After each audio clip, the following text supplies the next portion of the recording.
In this video, you're gonna learn how niching down can help your video production get dream clients and scale as fast as possible.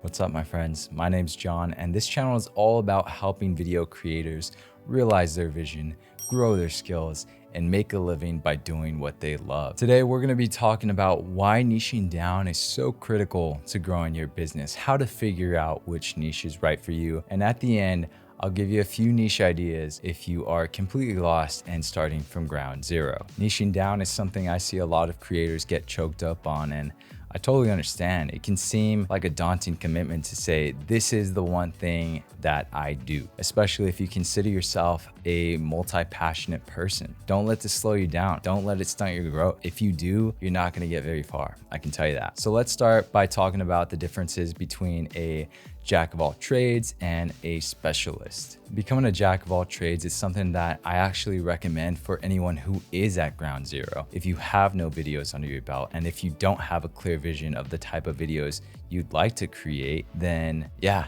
experiment. Try out new things, figure out what you actually like and what you want to have happen. You know, I've been calling it niche this whole video, and I'll continue to do that. It just rolls off my tongue a little bit easier. But the other pronunciation is niche.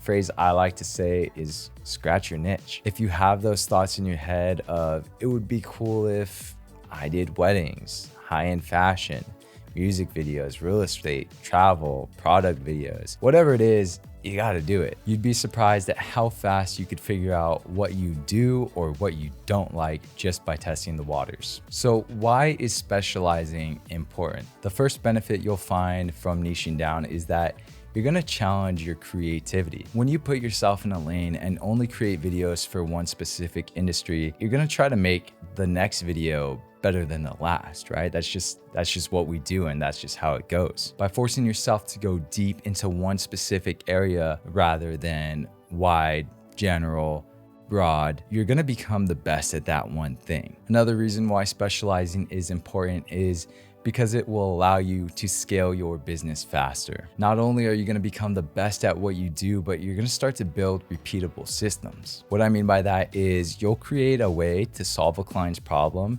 to get them from point A to point B as efficiently as possible. Laying out the groundwork like that is going to allow you to start delegating work that you don't like to do to other people. For example, if you want to just be on set and film rather than editing all the time, you can develop a system or document your process on how you edit wedding films, interviews, real estate videos. So when you do bring an editor onto your team, you can essentially just make a copy of yourself to do the work that you don't enjoy. Chances are there's somebody out there that enjoys doing the work you don't, and they're probably better at it than you are. The next way specializing can help you scale is by defining and finding clients you actually want to work with. Maybe you've already done some experimenting in different fields, and that's great. By now you should have somewhat of an idea of the type of clients you enjoy working with and which type of clients you won't be working with again. We've all had those clients, right? The ones that take up 90% of our time, always want more revisions outside of the agreed scope of work. You owe it to yourself and to your business to work with clients that are better than that, especially if you have the ambition to become the best at what you do. Once you know who your ideal client is, a few things are gonna happen. It's gonna be really cool. You're gonna be able to find them. Let's say your niche is real estate. Just go on Google and type in real estate agents near me. Another thing, you're gonna be able to speak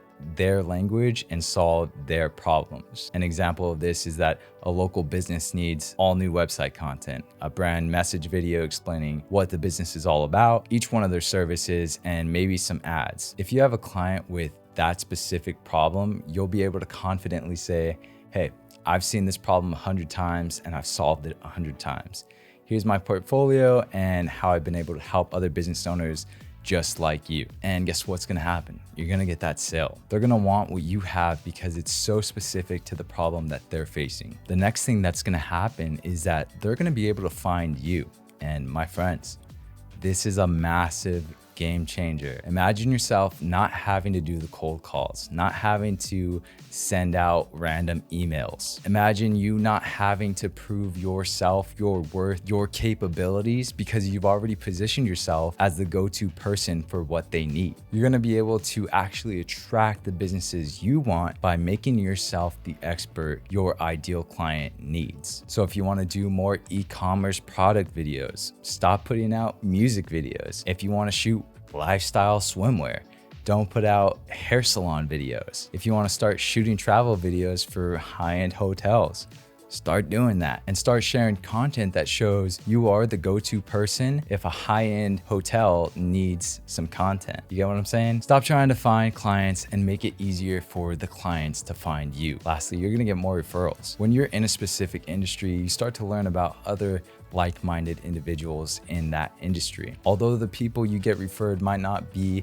an exact client avatar, you're gonna have a relatively easy time getting along with them because they are coming from the network that you already have developed. Now that we understand why niching down is so important, let's talk about how to actually do it and what questions you should ask yourself when making this career-changing decision. You got to start with getting clear on what you like and what you want to have happen. You are the first priority. How do you enjoy spending your time? What kind of content do you enjoy making and consuming? Who are the people you like to spend time with? Think about the people who are already in your network. You know, go to Facebook, see who's on there, create an Instagram story and a poll with different niches and see who lands where. If you're not on LinkedIn already, go check that out. Whatever resources you have at your disposal, you got to use them now. Another question is, who are some of your favorite previous clients? And when looking at it financially, how's the market for that niche? Is there money in it? What are the sales like? Is it a high ticket or a low ticket industry?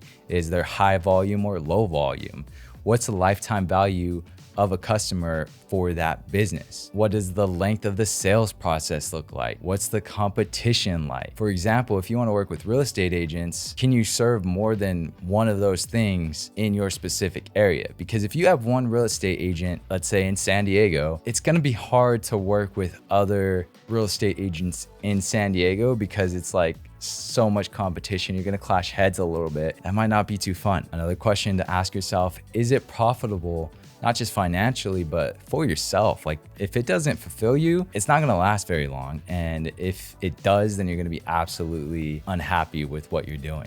So getting clear and asking these questions to yourself is not easy, but if you wanna get from where you are now to where you wanna be, these questions are absolutely necessary. Before I dive into some common niches that involve video production, let me say this: knowledge and experience are key factors that will determine your success. You can jump into an industry that you know nothing about and see success, but you're gonna have a steep learning curve. It's gonna be harder to help that client. It's gonna be harder to understand that client's pain points and for you to figure out how you're going to market your business. That being said, here are a few niche ideas and some of my thoughts when it comes to each one of them. Keep in mind, I'm keeping this very broad. And when I tell you to niche down, I'm talking about getting extremely specific. Develop an avatar where you understand the demographic, the psychographic, what they like to do on the weekends, what their income's like,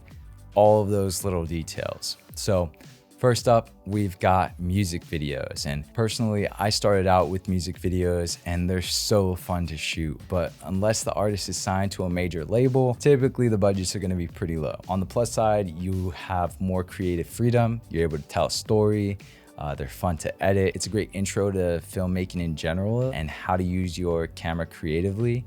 You can service a high volume of clients. On the downside, typically they can be low budget and low volume in the sense that, you know, one specific artist might not be shooting with you every week. It might be a once a month type of thing or once a quarter type of thing. So you're gonna have to use more of your time to kind of hit the financial goals that you set up for yourself. Next up is weddings, and it's a very popular one. On the plus side, typically weddings are very high ticket. There's a low barrier to entry, meaning that you could probably like shoot your cousin's wedding, or you have a family member or know somebody with a wedding coming up. And if you don't have anything in your portfolio, you could say, hey, mind if I bring my camera along and see what I could do with it? Another plus is that you can serve multiple clients in your area. When talking about challenging yourself creatively, each story is unique. So you might think that you get bored with weddings, but you have an opportunity to make each wedding film unique. On the downside, clients aren't getting married every week. You're gonna have a one-off come and go transaction. So it's gonna be harder to maintain a consistent income, not to mention some clients might be bridezillas. And overall, weddings are fun in general. Besides like the high pressure thing for me, when you have a couple that genuinely loves each other, or genuinely has a good connection, it's a great day, and those are great people to be around. Next up is real estate. So on the plus side, real estate market, it's super hot right now. It's a high ticket industry. Beautiful houses make for beautiful footage. Like just, love it. When thinking about the clients that you're dealing with, you know, they're professional and personable. You know, they gotta be salespeople. So they're gonna know how to talk to you, and hopefully they don't give you a hard time. If you're working with one real estate agent, one mortgage company, brokerage, whatever, they could have multiple listings in one specific area. So, I mean, you can make a lot of money. I know some people in the real estate game, and they have no complaints. They love what they do. Not only that, but real estate people are great people to network with. They are constantly talking to new people in town. You know, if they're buying $1 million home, that person might be a good person to network with, right? Another plus side of this industry is that, again, a potential low barrier to entry. If you have a family member with a really nice home, you could use that to develop your reel. On the downside, you know, it's a very competitive market. You could say that with any industry really, is that there's gonna be competition. As long as you love what you do and you're good at it, you're gonna have success. Another thing I will say about this is that if you're gonna work with one real estate agent and that's it because, you know, of the competition or whatever, make sure you're working with the best real estate agent in town. Because if that person's winning, so are you. And if you're good at what you do, they're gonna be winning even more. Next up is the fitness industry. Now, for this one, I'm gonna break it up into brands and personal trainers and small gyms. When working with fitness brands, there are some cool fashion brands that you could get involved with. From my experience, I was fortunate enough to work with Gymshark in the past, and they were great to work with, no complaints. They gave me a lot of creative freedom and just allowed me to do what I do best. On the other side is personal trainers and small gyms. Now, from my experience personally, they don't always have very nice budgets to work with, but if you are able to learn ads, they are willing to invest more into lead generation. The next one being online coaches and course videos. My friends, very huge market right now. It seems like everybody and their mom is creating an online course, right? So if you're able to jump onto that with somebody who does have a decent following and has the money to really ramp up those ads on the back end, you're gonna have a lot of fun with that. The edits are relatively simple. You could batch the content and give them a good turnaround and something that they're really gonna be happy with. So whatever niche is right for you, whatever's calling you, this is the first step, guys. You know, before you develop a website, before you buy new gear, before you pick colors or create a logo, figure out who your ideal client avatar is and start marketing your business from there for that specific person. Another thing I will say is beware of social media envy and other people's success, because chances are they are loving what they're doing, and that's why they're seeing the success that they are. Also, when you tell other people what you're doing, don't let other people tell you, you know, be realistic. Don't let them say, well, just manage your expectations. Just don't let other people's opinions phase you in general. I'd love to hear where you're at with your business and which niche seems right for you. I'll keep an eye out in the comments below and we could chat it up from there. If you found this video useful, be sure to hit that like and subscribe button. Guys, small channel right now. Your support is very much appreciated. That's gonna do it for this one. Thank you for checking out this video and hanging out with me. I look forward to seeing you in the next one. And until then, stay creative, my friends.